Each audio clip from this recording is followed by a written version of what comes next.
اگر کوئی عورت گزشتہ شرائط کے تحت جو 2 دنوں میں آپ کی خدمت میں بیان ہوئی، گزشتہ ان شرائط کے تحت اگر کسی بچے کو یا بچی کو دودھ پلائے تو بعض افراد اس کے لیے محرم بن جائیں گے. تو سب سے پہلے خود وہ عورت محرم بن جائے گی اس بچے کے لیے. اگر وہ لڑکا ہو جسے اس عورت نے دودھ پلایا ہے تو یہ عورت محرم بن جائے گی، اور یہ عورت اس کی رضاعی ماں کہلائے گی، دودھ پلانے والی ماں. وہ ماں جو بچہ جننے کے سبب نہیں بلکہ دودھ پلانے کے سبب ماں بن گئی ہے، اس کو رضاعی ماں کہتے ہیں. تو یہ پہلا شخص.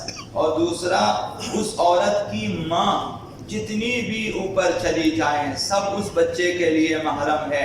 اس ماں کی ماں، اس کی دادی، اس کی نانی جس قدر اوپر جائیں سب اس لڑکے کے لیے محرم ہے، اگرچہ وہ اس عورت کے رضاعی مائیں ہی کیوں نہ ہوں. رضاعی مائیں کہ ایک خاتون نے اس ماں کو دودھ پلایا کہ وہ اس کی رضاعی، وہ اس بچے کے لیے ابھی محرم ہے. اور تیسری، اس عورت کی موجودہ بیٹیاں اس لڑکے کے لیے محرم ہے، اور آئندہ پیدا ہونے والی بیٹیاں بھی اس کے لیے محرم ہے. یعنی وہ شادی نہیں کر سکتا ان سے، ان کی بہنیں ہیں رضاعی بہنیں، اب وہ اس لڑکے کی رضاعی بہنیں کہلائیں گی. اور چوتھا، اس عورت کی بیٹیوں کی بیٹیاں بھی اس بچے کے لیے محرم ہے. اس عورت کی بیٹی تو رضاعی بہن ہے اس کی، پھر اس کی بیٹیاں بھی اس کے لیے محرم ہے، حقیقی بیٹیاں ہوں یا رضاعی بیٹیاں. مثلا اس عورت کی بیٹی نے کسی اور بچی کو دودھ پلایا ہے، وہ اس بچی کی رضاعی بچی ہے، بیٹی ہے، وہ بھی اس بچے کے لیے محرم ہے جسے اس خاتون نے دودھ پلایا ہے. تو جس خاتون نے دودھ پلایا رضاعی ماں کی حقیقی بیٹیاں بھی اس بچے کے لیے محرم ہیں، رضاعی بیٹیاں بھی محرم ہیں. اور اسی طرح سے جو ہیں اس رضاعی ماں کی بیٹی کی بیٹیاں بھی اس بچے کے لیے محرم ہے.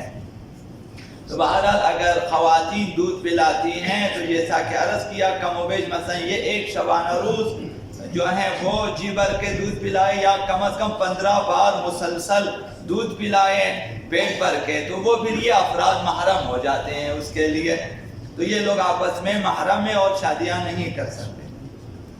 تو 2 باتیں باوضو دودھ پلانے کے سلسلے میں آپ کی خدمت میں عرض ہوں گی کہ مائیں کوشش کریں کہ اپنے بچے کو بچی کو باوضو ہو کر وضو کر کے دودھ پلائیں. اس کی تاثیر سب سے پہلے شیخ عباس قمی نے فرمایا اپنی ماں کے بارے میں، ان کی والدہ کا نام بانو زینت بتایا گیا ہے، ان کے بارے میں فرمایا کہ جو کچھ بھی میں اس مقام پہ پہنچا ہوں، جو کچھ بھی میں ہوں، وہ میری ماں کی وجہ سے، انہوں نے ہمیشہ مجھے باوضو دودھ پلایا ہے. تو یہ تاثیر ہے کہ باوضو دودھ پلانے کے سبب شیخ عباس قمی جیسی ہستیاں مثلا جو ہے تربیت پا لیتی ہیں اور معاشرے میں اس قدر مفید کام کر لیتی ہیں.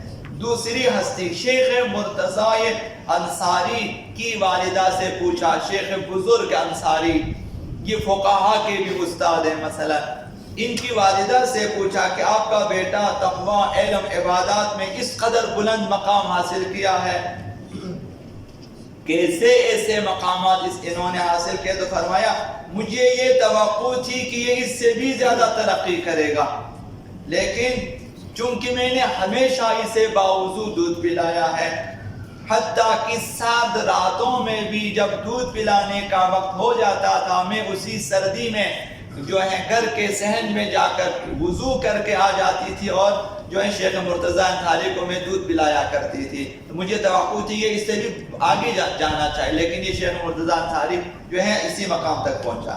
تو لہٰذا اس سلسلے میں حضرت آقا رسول خدا صلی اللہ علیہ وآلہ وسلم نے ارشاد فرمایا کہ اذا توضع العبد، جب بندہ وضو کرتا ہے، تحاط عنہ ذنوبہ، اس کے گناہ جڑنا شروع ہو جاتے ہیں، کما تحاط ورق هذه الشجرة، جس طرح ان درختوں کے پتے جڑتے ہیں ایک ایک کر کے خزان میں، اسی طرح ایک ایک کر کے انسان کے گناہ بھی جڑ جاتے ہیں۔ تو لہذا باوضو رہنا نہ صرف ماؤں کے لیے جو دودھ پلاتی ہیں، خود اس ماں کے لیے بھی بہتر ہے، اور ہم سب کے لیے باوضو ہونا ہمیشہ یہ ہمارے لیے بہت ہی مہم ہے، ہماری تربیت کے لیے، ہماری ایمانی تربیت کے لیے، معنوی تربیت کے لیے، توفیق اطاعت و بندگی کے لیے مہم ہے کہ خداوند متعال کی طرف سے ہمیں مختلف توفیقات ملے گی باوضو رہنے کے سبب۔ تو لہذا آپ سب اور ہم سب کو خصوصاً جوانوں سے عرض ہے کہ دائم الوضو ہونے کی کوشش کریں۔ میں نے عرض کیا وضو میں اسراف نہیں ہے، آپ وضو کریں، تھوڑی دیر کے بعد پھر وضو کریں۔ تجدید وضو مستحب ہے، الوضو علی الوضو نور علی نور،